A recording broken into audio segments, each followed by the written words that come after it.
Now, Israeli Prime Minister Benjamin Netanyahu has arrived in the US. He's the first foreign leader to meet Donald Trump since he returned to the White House 2 weeks ago. First up, though, a meeting with the US Middle East envoy, Steve Witkoff, later today.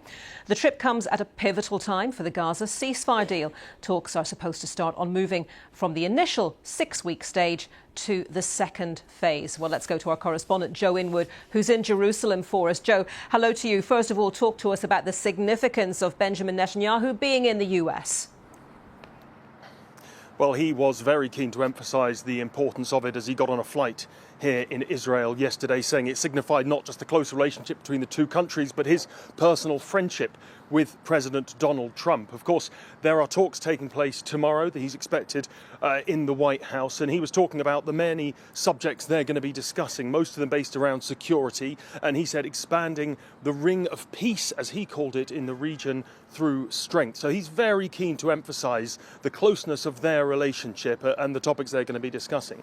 But as you were mentioning, the meeting I think people are really focused on today is the one that's taking place with Steve Witkoff. Now, he is the US Special Envoy to the Middle East, and it's expected that talks around the second phase of the Gaza ceasefire deal are going to be on the agenda. And this is really important because stage one has been holding so far, and the peace talks are supposed to start again today.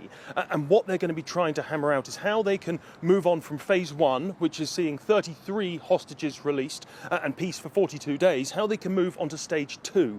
Now, this is much more tricky because it would see not just the release of all the remaining living hostages, many of whom are soldiers, but also what's called a sustainable calm in the jargon. What they really mean is a permanent end to the fighting, and that's going to be a much more difficult thing to discuss.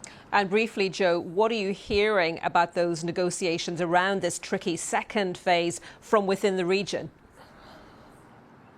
So the Qataris, they're the key mediators, or one of the key mediators in this, came out yesterday and said that neither side had come forward to start the negotiations yet. We have heard in the last short while from the AFP agency that Hamas have said they're ready to start negotiations again.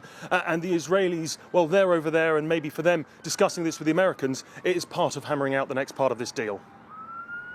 OK. Joe, thank you very much. Joe Inwood.